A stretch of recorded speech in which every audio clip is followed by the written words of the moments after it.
আল্লাহর এক বান্দি জানা করার পরে আল্লাহর নবী সাল্লাল্লাহু আলাইহি সাল্লামের কাছে এসে বললেন, ওগো আল্লাহর নবী, আমি জানা করেছি, আমি ব্যভিচার করেছি, আপনি আমাকে শাস্তি দেন। বলে, তুমি যে জানা করেছো, ব্যভিচার করেছো, তার প্রমাণ কি? প্রমাণ ছাড়া কেউ কাউকে শাস্তি দিতে পারবে? রাসূল আগে প্রমাণ চেয়েছেন। তুমি যে জানা করেছো, তুমি যে ব্যভিচার করেছো, তার প্রমাণ কি? বলে, ইয়া রাসূলুল্লাহ, জানা করার কারণে আমার গর্ভের ভিতরে একটা হারামজাদা পয়দা হয়েছে, এটা যারও সন্তান আমার পেটের ভিতরে এসেছে, একটা সন্তান এসেছে জানা করার কারণে। আল্লাহর নবী বললেন, আমি জানার শাস্তি তোমাকে দিতে পারি, কিন্তু অপরাধ করেছো তুমি, অন্যায় করেছো তুমি। তোমার গর্ভের ভিতরে থাকা এই নবজাতক শিশু তো কোনো অন্যায় করে নাই, কোনো অপরাধ করে নাই, তোমাকে শাস্তি দিয়ে কেন আমি তার উপরে শাস্তি প্রয়োগ করব? সুতরাং এই নবজাতক সন্তান দুনিয়ায় ভূমিষ্ঠ হওয়ার পরে তুমি আমার কাছে আসবা, তারপরে তোমাকে জানার শাস্তি দেওয়া হবে। আল্লাহর বান্দি চলে গেলেন। আল্লাহর বান্দি চলে যাওয়ার পরে যখন নবজাতক এই সন্তান দুনিয়াতে আসলেন,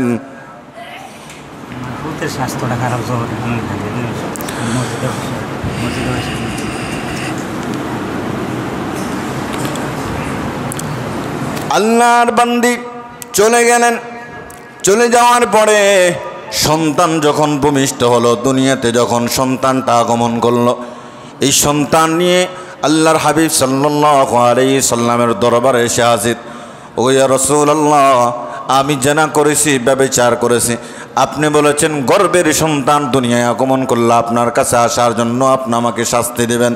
ইয়া রাসূলুল্লাহ, জানা ব্যভিচার করার কারণে আমার ইয়াগুদ্দু মিন আবসারিহিম ওয়া ইয়াহফাযু ফুরুজাহুম ذلك أزكى لهم إن الله خبير بما يصنعون صدق الله العظيم وصدق رسوله النبي الكريم ونحن على ذلك من الشاهدين والشاكرين والحمد لله رب العالمين إن الله وملائكته يصلون على النبي يا أيها الذين آمنوا صلوا عليه وسلموا تسليما اللهم صل على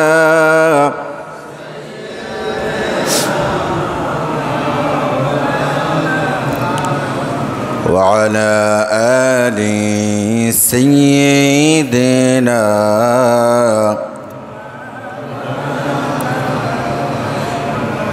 জীবনে যদি যাই চলে যাক, ঈমান ছাড়া যাবে না। জীবনে যদি যাই চলে যাক, ইসলাম ছাড়া যাবে না। ঈমান যদি ছাড়ো বন্ধু, ইসলাম যদি ছাড়ো বন্ধু, আল্লাহর জান্নাত পাবে না। আল্লাহুম্মা সাল্লি আলা মাওলানা মুহাম্মাদ ওয়া আলা আলি সাইয়্যিদিনা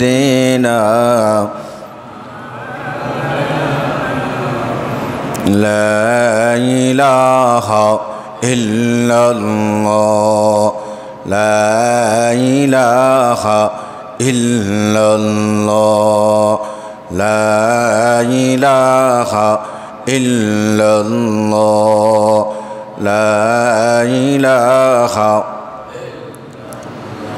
मुहम्मद ने आकर कुफ्र को मिठाया,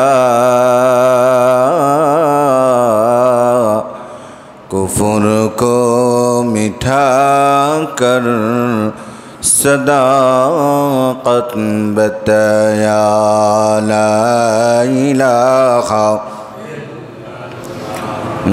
ला इलाहा इल्लल्लाह ला इलाहा इल्लल्लाह ला इलाहा इल्लल्लाह ला इलाहा ला इलाहा इल्लल्लाहु मुहम्मदुर रसूलुल्लाह सल्लल्लाहु अलैहि वसल्लम। আলহামদুলিল্লাহ। ঐতিহ্যবাহী গোসাইপুর কেন্দ্রীয় জামে মসজিদে আগত সম্মানিত উলামায়ে কেরাম, মুরব্বিয়ান নিজাম, হাজী সাহেবান, যুবক ভাইরা, আল্লাহ সুবহানাহু ওয়া তাআলার দরবার আমরা শুকরিয়া আদায় করছি যে মহান মালিক, মহান মুনিব, মহান রব আমাদেরকে পবিত্র এই জুমার দিনে মসজিদে আসার, বসার, জুমার সালাত আদায় করার এবং কিছু নসিহত শোনার তৌফিক দিয়েছেন। এজন্য আমরা মুনিবের শুকর আদায় করি, সকলে পড়ি আলহামদুলিল্লাহ। লক্ষ কোটি দুরূদ ও সালাম সৃষ্টির প্রধান আকর্ষণ, বিশ্ব সভার সভাপতি, বিশ্ব মানবতার মুক্তির দিশারি আহমদে মুজতবা মুহাম্মদে মুস্তফা সাল্লাল্লাহু আলাইহি সাল্লামের উপর আল্লাহ যেন কবুল করেন, আমিন পড়ি। সম্মানিত মুসলিম কিরাম, আমাদের আলোচনার বিষয় ছিল ভালো মৃত্যুর লক্ষণ। কিভাবে ভালো মৃত্যুর আশা করা যায়, কিভাবে ভালো মৃত্যু পাবেন, এই বিষয়ের উপর আমরা কথা বলতেছিলাম। ভালো মৃত্যুর লক্ষণের মধ্যে আরেকটা বিষয় হলো নিজেদের চোখ এবং লজ্জাস্থান হেফাজত করা। চোখ এবং লজ্জাস্থান কি করা? হেফাজত করা। বড় দুঃখের বিষয় হলো এ বাংলাদেশের জমিনে মানুষ 70 বছরের বৃদ্ধা মহিলাকে দর্শন করতে ছাড়ে না। নাউজুবিল্লাহ বলবেন না? 70 বছরের একজন বৃদ্ধাকে দর্শন করা হয়েছে। আপনি কি মনে করেন 7 বছরের একটা মেয়েকে দর্শন করা হয়, 3 বছরের একটা মেয়েকে দর্শন করা হয়? শুধু তাই নয়, একজন নারী তিনি মারা গিয়েছেন মধ্যবয়সে। এখন যে কোনো কারণে যেভাবে হোক তিনি মারা গেছেন। এখন তার লাশটা পোস্টমর্টম করানোর জন্য নিয়ে গেছেন। ধরে নেন কুমিল্লা মেডিকেল হসপিটালে নিয়ে যাওয়া হয়েছে পোস্টমর্টম করানোর জন্য। সেখানে এই মৃত নারীকে পর্যন্ত দর্শন করা হয়েছে। নাউজুবিল্লাহ বলবেন না? কোন জামানায় আছে চিন্তা করছেন? একেবারেই শেষ জামানা। মৃত মানুষ, এই মৃত মানুষটার সাথে জানা করতে এটাও ছাড়তেছে না। আল্লাহ তাআলা বান্দার সাথে ওয়াদা করেছেন যে তুমি তোমার লজ্জাস্থান হেফাজত করো, তোমার দৃষ্টিকে হেফাজত করো, আমি তোমার যৌবনের হেফাজতের দায়িত্ব নিলাম। সুবহানাল্লাহ বলেন।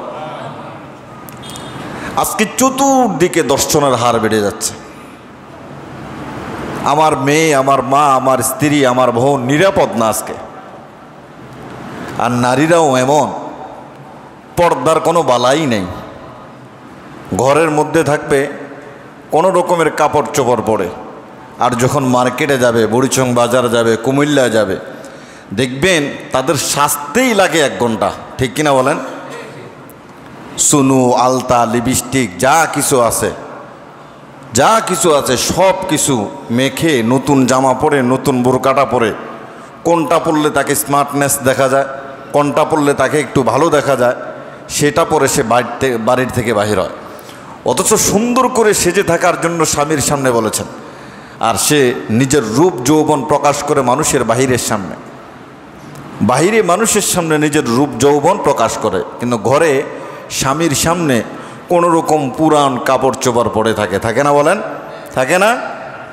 যেখানে সুন্দর হয়ে থাকার কথা স্বামীর সামনে, আর সেখানে আজ আমার বাংলাদেশের মা বোনরা সুন্দর হয়ে পরিপাটি হয়ে বাহিরের মানুষকে দেখানোর জন্য বাহির হয়। আল্লাহ তাআলা হেফাজত করে, সকলে পড়ে আমিন। এক পক্ষের দোষ দিলে কিন্তু হবে না। এক হাতে, মুরব্বীরা বলে দেখেন না, এক হাতে কখনো তালি বাজে না। তালি বাজতে হলে কয় হাত লাগে? 2 হাত লাগে। তালি বাজতে হলে 2 হাত লাগে। সুতরাং আপনারাও সাবধানে থাকবেন। শুধু পুরুষদেরকে যৌনাঙ্গ হেফাজত করার জন্য বলে নাই, নারীদেরকেও আল্লাহ বলেছেন, নারীদেরকেও তাদের লজ্জাস্থান, তাদের দৃষ্টি হেফাজত করার জন্য আল্লাহ তাআলা কোরআনুল কারিমে বলেছেন। ভালো মৃত্যু আপনি পাবেন কেমনে? কত মানুষকে আমরা দেখি মৃত্যুর সময় তার জবানটা বেঁকা হয়ে যায়, হাত বেঁকা হয়ে যায়, পাও বেঁকা হয়ে যায়, জিহ্বা বাহির করে দেয়, চোখ উল্টায় দেয়। আর কিছু মানুষ ইন্তেকাল করে দেখবেন হাসি দিয়া থাকে, চেহারাটা নুরানি হয়ে থাকে। কিছু মানুষ মরে, তার চেহারার দিকে তাকানো যায় না, এত ভয়। আল্লাহ তাআলা আমরা যারা এখানে আছি আমাদের সবাইকে মৃত্যুটা যেন ঈমানের সাথে হয়, মৃত্যুটা যেন ভালো মৃত্যু হয়, আল্লাহ তাআলা যেন সেই তৌফিক দান করে, সকলে বলি আমিন। আপনি যদি দৃষ্টিকে হেফাজত করতে পারেন, দুনিয়ার এই সামান্য সুখ, দুনিয়ার এই সামান্য আয়েশ থেকে যদি নিজের দৃষ্টিকে, নিজের নজরকে হেফাজত করতে পারেন, আল্লাহ তাআলা আপনাকে ঈমানের পরিপূর্ণ স্বাদ ভোগ করার তৌফিক দিবেন, সকলে বলি সুবহানাল্লাহ। ঈমানের পরিপূর্ণ স্বাদ দিবেন। হাদিসে কুদসিতে আল্লাহ তাআলা বলছেন, নবী সাল্লাল্লাহু আলাইহি সাল্লাম বলেছেন, মান তারাকাহা মিম্মা খাফাতি আবদালতু ঈমানান ইয়াজিদ হালাওয়াতা ফি কলবিহি। আল্লাহ তাআলা বলছেন, নবী আমাদেরকে জানায় দিয়েছেন, কোনো বান্দা যদি আল্লাহর ভয়ে তার চক্ষু অবনত রাখে, তার দৃষ্টি অবনত রাখে, আল্লাহ তাআলা তার অন্তরের ভিতরে এমন ঈমান পয়দা করে দেবেন, এমন ঈমান ঢুকায় দিবেন, সে ঈমানের সুখ, ঈমানের শান্তি, ঈমানের তৃপ্তি লাভ করতে পারবে। বলেন সুবহানাল্লাহ। আমাদের দৃষ্টি আজ আমরা হেফাজত করতে পারতেছি না, আমাদের যৌন চাহিদা আমরা হেফাজত করতে পারতেছি না। এমন এমন দেখা যায় যে 60-70 বছর, 65 বছর বৃদ্ধাও 8 বছরের, 9 বছরের, 6 বছরের মেয়েকে দর্শন করে। কথা বলেন ঠিক কিনা? আমরা আমাদের যৌনাঙ্গ, যৌন চাহিদা হেফাজত করতে পারতেছি না। তো আল্লাহ তাআলা কিভাবে আপনাকে জান্নাত দিবেন, কিভাবে ভালো মৃত্যু দান করবেন, এগুলো থেকে আমাদেরকে বেঁচে থাকতে হবে। ভালো মৃত্যুর যদি আশা করেন, জান্নাতের যদি আশা করেন, কবরের আযাব, জাহান্নাম থেকে মুক্তি চান, তাহলে আমাদেরকে এগুলো হেফাজত করতে হবে। আল্লাহ তাআলা কোরআনুল কারীমে বলেছেন, قل للمؤمنين يغضوا من أبصارهم ويحفظوا فروجهم ذلك أزكى لهم إن الله خبير بما يصنعون। রব্বুল আলামিন বলেন, ও নবী, দুনিয়ার মানুষদেরকে আপনি জানায় দেন, দুনিয়ার মুমিনদেরকে আপনি জানায় দেন, তারা যেন তাদের দৃষ্টি হেফাজত করে, যৌনাঙ্গের হেফাজত করে। আমি আল্লাহ রব্বুল আলামিন তাহলে তাদেরকে পবিত্র রাখবো। ইন্নাল্লাহা খাবীরুম বিমা ইয়াসনাউন। আমি আল্লাহ রব্বুল আলামিন বান্দার সব খবর সম্পর্কে ওয়াকিফাল রয়েছি, সব খবর আমার জানা আছে। দৃষ্টি হেফাজত করবে, লজ্জাস্থানের হেফাজত করবে। আল্লাহ বলেছেন, আল্লাহ আপনাকে পবিত্র রাখবেন। মানুষের অন্তরে কি কল্পনা পরিকল্পনা চলতেছে সব আল্লাহ জানে কি জানে না? বলে আল্লাহ জানে কি জানেন না? আল্লাহ মানুষের সব কিছু মনের খবর জানেন। কি উদ্দেশ্যে বাড়ি থেকে মসজিদে আসলেন, আজকে জুমার দিন কেন আসলেন, এটাও আল্লাহ জানেন। আপনার প্রত্যেকটা কদম জমিনে দিচ্ছেন, কি কারণে দিচ্ছেন সেটাও আল্লাহ জানেন। কি চিন্তা ভাবনা, কি পরিকল্পনা করতেছেন সেটা আল্লাহ জানেন। একটা সুন্দর মেয়ে দেখার পরে আপনি অন্তরে কি কল্পনা জল্পনা করতেছেন সেটাও আমার আল্লাহ জানে কি জানে না? বলেন জানে কি জানে না? আল্লাহ জানে। এজন্য আল্লাহ বলেছেন বান্দারে, ইন্নাল্লাহা খবীরুম বিমা ইয়াসনাউন। ও বান্দা, মনে করিও না রাতের আধারে গুনাহ করো আমি আল্লাহ দেখি না, আমি আল্লাহ জানি না। বান্দারে, মনে করেছো রাতের 1টা 2টার পরে অন্য নারীর ঘরে ঢুকে জানা ব্যভিচারে লিপ্ত হয়েছো, দুনিয়ার কোনো মানুষ দেখে না, আল্লাহও দেখে না। আমার আল্লাহ বলেছেন বান্দা, রাতের আধারে কি করো, দিনে কি করো, অন্তরে কি পরিকল্পনা জল্পনা করো, সব খবর আমার আল্লাহর কাছে রয়েছে, সব খবর। আল্লাহ তাআলা মুমিন পুরুষদেরকে সতর্ক করার পরে এবারে নারীদেরকে আল্লাহ তাআলা বলতেছেন, وَقُلْ لِلْمُؤْمِنَاتِ يَغْضُضْنَ مِنْ أَبْصَارِهِنَّ وَيَحْفَظْنَ فُرُوجَهُنَّ। আল্লাহ বলেন, ও নবী, আপনি নারীদেরকেও জানায় দেন তারা যেন তাদের দৃষ্টির হেফাজত করে। ও নবী, আপনি জানায় দেন তারা যেন তাদের লজ্জাস্থানেরও হেফাজত করে নেয়। পুরুষদেরকে যেমন বলেছে, নারীদেরকেও আল্লাহ সেভাবে বলেছেন। আজ আমার দেশে দর্শনের কোনো বিচার হয় না, জানার কোনো বিচার হয় না। যদি কোরআন হাদিসের সুন্নাহ মোতাবেক এই দেশে দর্শনের বিচার হতো, আল্লাহর কসম করে বলি, দৈনিক পেপার পত্রিকা, ফেসবুক, ইউটিউবের মধ্যে দর্শনের খবর আমাদের পড়া লাগতো না। এত হারে বাংলার এই জমিনে দর্শনের হার বেড়ে গেছে। কোরআন সুন্নাহর আলোকে যদি বিচার করা হতো, জ্ঞানী গুণী মানুষ আপনারাই বলেন, এদেশে দর্শন থাকতো, জানা থাকতো, ব্যভিচার থাকতো না। কারণ কোরআন সুন্নাহর বিচারে তো আমার দেশে নাই। আল্লাহর এক বান্দি জানা করার পরে আল্লাহ নবী সাল্লাল্লাহু আলাইহি সাল্লামের কাছে এসে বললেন, ওগো আল্লাহর নবী, আমি জানা করেছি, আমি ব্যভিচার করেছি, আপনি আমাকে শাস্তি দেন। বলে, তুমি যে জানা করেছো, ব্যভিচার করেছো, তার প্রমাণ কি? প্রমাণ ছাড়া কেউ কাউকে শাস্তি দিতে পারবে? রাসূল আগে প্রমাণ চেয়েছেন। তুমি যে জানা করেছ, তুমি যে ব্যভিচার করেছ, তার প্রমাণ কি? বলে, ইয়া রাসূলুল্লাহ, জানা করার কারণে আমার গর্ভের ভিতরে একটা হারামজাদা পয়দা হয়েছে, এটা যারও সন্তান আমার পেটের ভিতরে এসেছে, একটা সন্তান এসেছে জানা করার কারণে। আল্লাহর নবী বললেন, আমি জানার শাস্তি তোমাকে দিতে পারি, কিন্তু অপরাধ করেছো তুমি, অন্যায় করেছো তুমি। তোমার গর্ভের ভিতরে থাকা এই নবজাতক শিশু তো কোনো অন্যায় করে নাই, কোনো অপরাধ করে নাই, তোমাকে শাস্তি দিয়ে কেন আমি তার উপরে শাস্তি প্রয়োগ করব? সুতরাং এই নবজাতক সন্তান দুনিয়ায় ভূমিষ্ঠ হওয়ার পরে তুমি আমার কাছে আসবা, তারপরে তোমাকে জানার শাস্তি দেওয়া হবে। আল্লাহর বান্দি চলে গেলেন। আল্লাহর বান্দি চলে যাওয়ার পরে যখন নবজাতক এই সন্তান দুনিয়াতে আসলেন,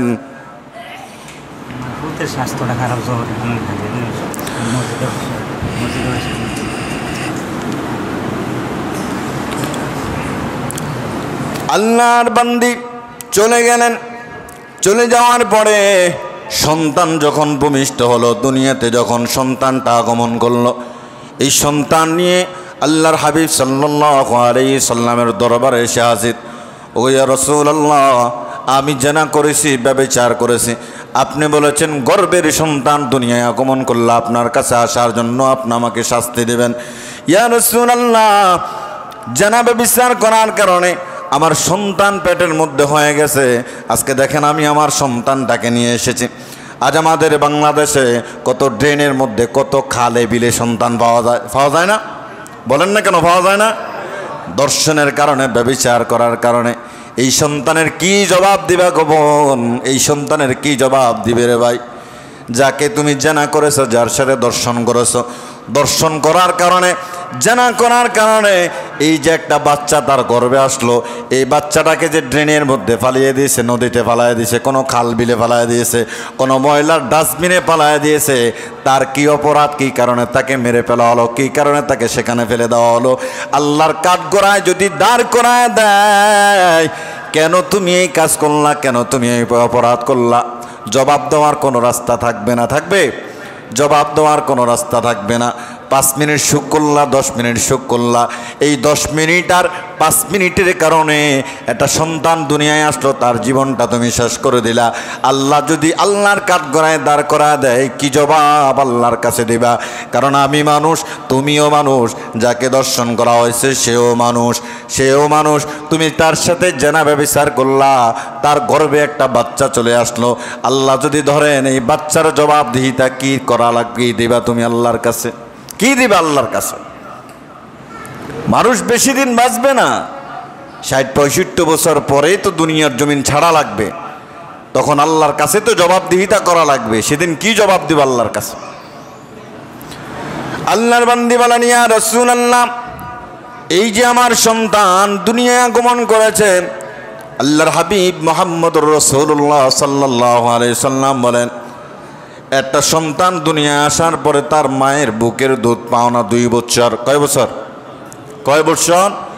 কুরআনুল কারীম আল্লাহ বলেন, ওয়াল ওয়ালিদাতু ইউরদি'না আওলাদাহুন্না হাওলাইনি কামিলাইনি লিমান আরাদা আন ইউতিম্মার রাদা। একটা সন্তান দুনিয়ায় আসার পরে তার মায়ের বুকের দুধ পানা সেই 2 বছর। আল্লাহর নবী বললেন, আমি যদি এখন তোমাকে শাস্তি দেই, এই ছেলেটা মা হারা হবে, সে তোমার বুকের দুধ পান করতে পারবে না। কিয়ামতের ময়দানে সে আমার ব্যাপারে সাক্ষী দেবে, আমি আল্লাহর কাঠগড়ায় দাঁড়ানো লাগবে। সুতরাং চলে যাও, এই ছেলেটার খেদমত করো, তাকে 2 বছর দুধ পান করাও। যখন সে নিজে পায়ে হাঁটতে পারবে, নিজে হাতে খেতে পারবে, তখন তুমি আমার দরবারে আসবা, আমি তোমাকে শাস্তি দেব। আমার দরবারে আসবা, আমি তোমাকে শাস্তি দেব।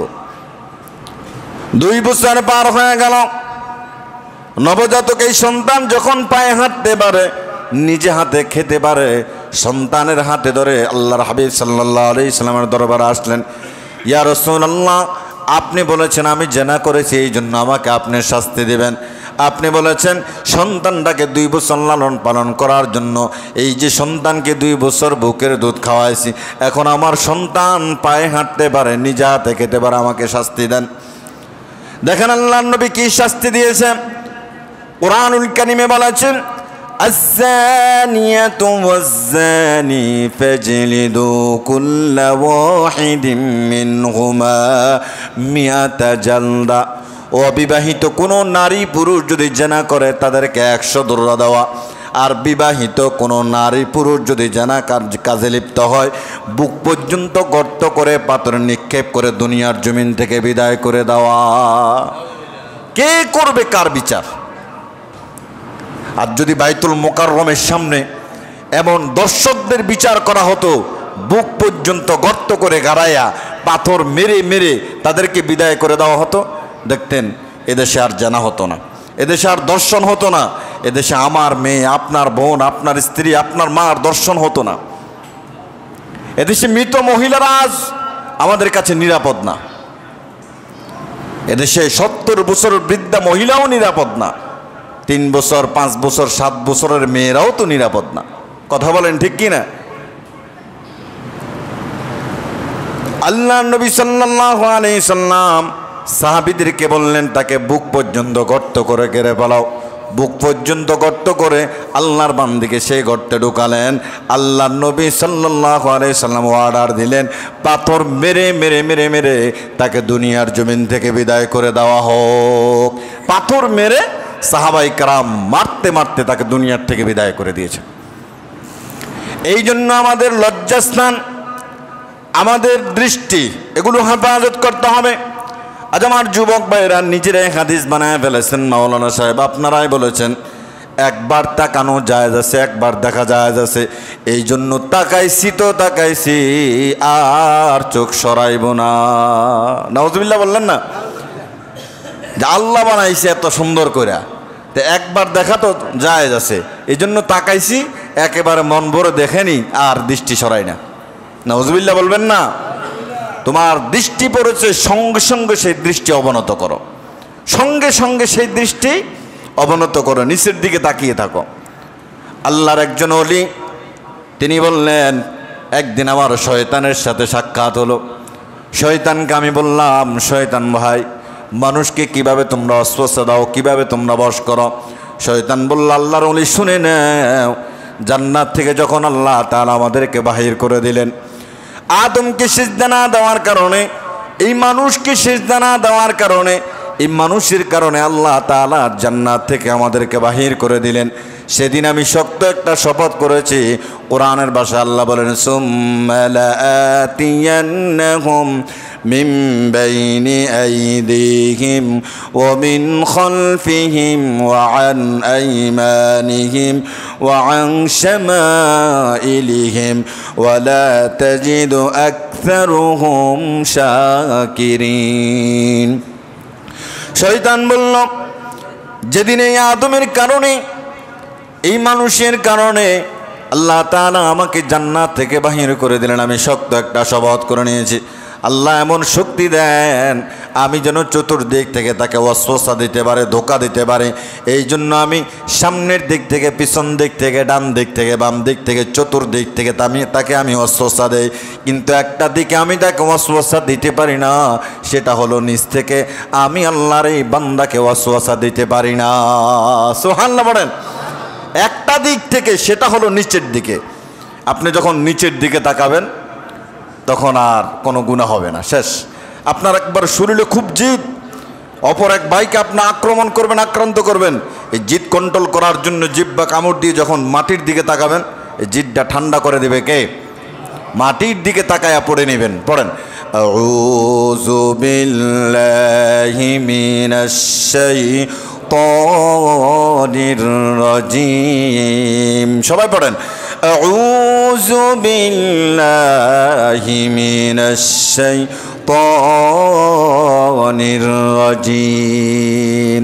আপনার মনের জিদ খুব দূর করে দিবেন কে? আল্লাহ। শয়তান শক্ত শপথ করেছেন, চতুর্দিক থেকে ওয়াসওয়াসা দেব, চতুর্দিক থেকে তাকে ধোঁকা দেব। চতুর্দিকে শয়তান আমাদের সাথে কয়েকটা লেগে আছে। এই জন্য দেখবেন, আমি একটা উদাহরণ দেই। আজ আমরা আমল থেকে, ইবাদত থেকে অনেক দূরে সরে আছি। তার কারণ হলো, একটা উদাহরণ দেই, মানুষের যখন জ্বর হয়, জ্বর হয়নি 100 ডিগ্রি 120 ডিগ্রি যখন জ্বর হয়, বান্দার শরীরটা একবার দুর্বল হয়ে যায়, তখন আর কাজকর্ম করতে মন চায় না, তখন কারোর সাথে কথাও বলতে মন চায় না, মন চায় সারাদিন বিছানার মধ্যে শুয়ে থাকে। তদ্রুপ একটা ছেলে, দুনিয়ার এই মানুষ যখন মোবাইল টিপে, ফেসবুক থেকে, ইউটিউব টিপে, টিকটক থেকে নাচ গান দেখে, নাটক সিনেমা দেখে, নর্তকীদের গান দেখে, পর্নোগ্রাফি দেখে, তখন তার আর আমল করতে মন চায় না, ইবাদত করতে মন চায় না, মসজিদে আসতেও মন চায় না, নামাজ পড়তেও তার আর মন চায় না। কারণ তার মন চায় সবসময় যেন সে নাচ গান দেখে, ঠিক কিনা? সবসময় নাচ গান দেখে। এই জন্য আল্লাহ রসুল বলেন, যুবক ভাইরা ভালো করে শুনেন, যারা নাচ গান দেখেন, নর্তকীদের নাচ গান দেখেন, পর্নোগ্রাফি দেখেন মোবাইলে, আজকে মোবাইলের মধ্যে দুনিয়াটা হাতের মুঠোয়, হাতের মুঠোয় না? আমেরিকাতে কি হচ্ছে আপনি আপনার ঘরে বসে দেখতে পারবেন, ঢাকায় কি হচ্ছে আপনার ঘরে বসে দেখতে পারবেন, বিশ্বের আনাচে কানাচে কি হচ্ছে আপনি আপনার ঘরের মধ্যে বসে দেখতে পারবেন। দুনিয়াটা এত সহজ হয়ে গেছে, এত সহজ হয়ে গেছে দুনিয়াটা। মোবাইলের মধ্যে যারা নাচ গান দেখবেন, পর্নোগ্রাফি দেখবেন, কিয়ামতের ময়দানে আল্লাহ তাআলা চোখ দিয়েছেন আপনাকে নাচ গান দেখার জন্য না, আল্লাহ তাআলা চোখ দিয়েছেন আপনাকে পর্নোগ্রাফি দেখার জন্য না। চোখটা আমাদের জন্য বড় একটা নিয়ামত। যাদের চোখ নাই তাদেরকে জিজ্ঞাসা করবেন, ভাই আপনি কেমন বোঝেন, কেমন দেখেন? বলবে, আল্লাহ তাআলা এই সুন্দর দুনিয়ার কিছুই আমি দেখতে পাই না, বিবাহ করেছি আমার বউটা কেমন তাকেও দেখতে পাই না, আল্লাহ সন্তান দিয়েছেন এই সন্তানগুলোকেও চোখ দিয়া দেখতে পাই না, চোখ থাকলে তো দুনিয়ার এই সৌন্দর্য আমি দেখতে পারতাম। এই জন্য আমি হাঁটতে চলতে হয়তো একটা লাঠি লাগে বা অন্য কোনো মানুষ লাগে, তার কাঁধের উপর হাত দিয়ে আমি চলা লাগে। আজ আমার আপনার চোখ আছে, যা মন চাই তা করবেন, যা মন চাই তা দেখবেন, এগুলো আল্লাহর কাছে হিসাব দেওয়া লাগবে। নবী আলাইহিস সালাতু ওয়াস সালাম বলেন, যারা মোবাইলের মধ্যে পর্নোগ্রাফি দেখে, কিয়ামতের ময়দানে যে চোখ আল্লাহ তাআলা দিয়েছেন, এই চোখগুলার মধ্যে আল্লাহ রাব্বুল আলামিন শিশি দিয়া ডালায় দিয়ে দিবেন, শিশি দিয়া ডালায় দিবেন। একটু অনুভব করেন, চোখটা বন্ধ করে একটু চিন্তা করেন, যে এখনই অপরাধের কারণে আল্লাহ রাব্বুল আলামিন শিশি দিয়া ডালায় দিচ্ছে। আমি অনুভব করে দেখলাম যদি শিশি দিয়া ডালায় দেয়, এই শিশির ডালায় চোখ ছিদ্র করে, মাথা ছিদ্র করে, পিছন দেয়া বাইর হয়ে যাবে। ঠিক কিনা বলেন? মানুষের শরীর এতই নরম। এটা মোমবাতি দিয়া রাখবেন, মোমবাতি দিয়া আগুনের মধ্যে মোমবাতিটা গলায়া নিজের হাতের মধ্যে দিয়া দেখবেন কেমন কেমন অনুভব হয়, কেমন ব্যথা হয়। যারা নাচ গান দেখেন, নাটক সিনেমা দেখেন, টিকটকে অর্ধ উলঙ্গ মেয়েদের নাচ গান দেখেন, মেহেরবানি করে আমি আপনাদেরকে বলবো একটা মোমবাতি নেবেন, নেওয়ার পরে আগুনে জ্বালায়া আপনার হাতের মধ্যে এই মোমবাতির গলা ফোটা ফেলবেন, কেমন লাগে, কেমন অনুভব হয়। তখনই টের পাবেন কিয়ামতের ময়দানে আল্লাহ তাআলা যে শিশি দিয়া ডালাই দিবেন চোখের মধ্যে, এটা কেমন লাগে, এটা কেমন লাগে। এজন্য আল্লাহ বলেছেন তোমার দৃষ্টি হেফাজত করো, তোমার লজ্জাস্থান হেফাজত করো, তোমাকে হেফাজত করার দায়িত্ব আমি আল্লাহর। সুবহানাল্লাহ বলেন। আজ আমরা কেমনে হেফাজত করব? আমাদের হেফাজত হয় না। এজন্য মিশরের আল্লাহর একজন বান্দা ইবনুল জাওয়াজি রাহিমাহুল্লাহ আলাইহি খুব সুন্দর একটি ঘটনা তিনি লিখেছেন। তিনি বলেছেন মিশরের একটা মসজিদ, মসজিদের চতুর্পাশে বাসা। ওই মুয়াজ্জিন সাহেব সব সময় তিনি আজান দেন। আশেপাশে যত বাসা আছে এখানে যারাই থাকে তাদের সকলের সঙ্গে ভালো সম্পর্ক মুয়াজ্জিনের। একদিন আজান দিতে গিয়ে দেখেন এটা বাসার ছাদের উপরে সুন্দর একটা মেয়ে দেখা যাচ্ছে। মুয়াজ্জিন চিন্তা করলেন উনাকে তো কখনো দেখি নাই, এত সুন্দর একটা নারী, এত সুন্দর একটা মেয়ে। যাই হোক, আজান দেওয়ার পরে তাদের সাথে গিয়া পরিচয় হব। আজান দেওয়ার পরে ওই বাসায় চলে গেলেন পরিচিত হওয়ার জন্য। সালাম বিনিময় করলেন, আসসালামু আলাইকুম ওয়া রাহমাতুল্লাহি ওয়া বারাকাতুহু। ভিতর থেকে সালামের কোনো জবাব নাই, কারণ মুসলমান হলেই না তারা সালাম দিতেন। ভিতরে যারা ছিলেন তারা খ্রিস্টান ছিলেন। দরজা খুললেন একজন আল্লাহর বান্দা, খুলেই বললেন হুজুর কি ব্যাপার? বলে আপনাদেরকে তো এর আগে দেখি নাই, নতুন দেখেছি, এই জন্য আপনাদের সঙ্গে পরিচয় হওয়ার জন্য আসলাম। ভিতর ঘরে নিলেন, চা নাস্তা খাওয়ালেন। খাওয়ার এক পর্যায়ে বললেন আমি যখন আজান দেব আপনার বাসের ছাদের উপরে একটা সুন্দর মেয়ে দেখতে পেয়েছি। বলে হ্যাঁ এটা আমার মেয়ে। বলে আপনার মেয়েকে আমার খুব ভালো লেগেছে, আপনার মেয়েটাকে যদি আপনি রাজি থাকেন বিবাহ করতে চাই। বলে দেখেন আপনি মুসলমান, আমরা খ্রিস্টান, এটা কখনো হয় না। বলে আপনি যদি চান আমি আমার ধর্ম ত্যাগ করে আপনার মেয়েকে বিবাহ করব। নাউজুবিল্লাহ। বললে চলেন ছাদে চলেন, আপনি যেহেতু আপনার ধর্মই ত্যাগ করে দিবেন আমার মেয়েকে বিবাহ করার জন্য, চলেন ছাদে চলেন।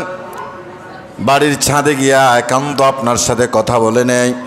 আল্লাহর বান্দা মুয়াজ্জিন ছাদের উপর উঠতে গেলেন, সিঁড়িতে হোঁচট খেয়ে পড়ে গিয়ে নিজের ঘাড়ের রগটা ছিঁড়ে গিয়ে জায়গায় দুনিয়ার জমিন থেকে বিদায় হয়ে গেলেন। না পারলেন আল্লাহর প্রিয় বান্দা হতে, না পারলেন প্রতিমার প্রিয় হতে। এমন অবস্থায় মৃত্যুবরণ করলেন, বেঈমান অবস্থায় সে কী করলেন? মৃত্যুবরণ করলেন। তার কারণ হলো সে তার দৃষ্টিকে হেফাজত করতে পারে নাই। আজকের অনেক যুবকরা আমাদের এখানে আছেন, কলেজ ভার্সিটি ইউনিভার্সিটিতে পড়েন। একজন হিন্দু মেয়ে আপনার পছন্দ হবে, তাই বলে আপনি ইসলাম ধর্ম বাদ দিয়ে হিন্দু ধর্ম গ্রহণ করে ওই মেয়েকে বিবাহ করবেন, তাহলে আপনি ইসলাম ধর্ম থেকে খারিজ হয়ে গেলেন, আপনি কাফের হলেন, মুশরিক হলেন। আপনার জায়গা জান্নাতে হবে না জাহান্নামে? জান্নাতে হবে না জাহান্নামে হবে? এমন অনেক বাস্তব নমুনা আমরা দেখেছি। আমাদের এদেশের মেয়েরা হিন্দু ছেলেদের প্রেমে পড়ে গিয়ে নিজের ধর্ম ত্যাগ করে হিন্দু ধর্ম গ্রহণ করেছে না বলেন? এমন নমুনা নাই? এমন নমুনা আছে। ছেলেরা আবার হিন্দু মেয়েকে বিবাহ করছে, নিজের ধর্ম ত্যাগ করে দিয়েছে। এই জন্য যুবক শ্রেণীর যে সমস্ত ভাইয়েরা আছেন, দৃষ্টিকে হেফাজত করেন, লজ্জাস্থান হেফাজত করেন। আপনাকে হেফাজত করবে কে? আপনাকে হেফাজত করবে কে? যুবক ভাইয়েরা বলে নাই, তারা তাদের লজ্জাস্থান, তাদের দৃষ্টি তারা হেফাজত করতে চায় না। যে হুজুর যেমনি চলতে আছে এমনি চলুক।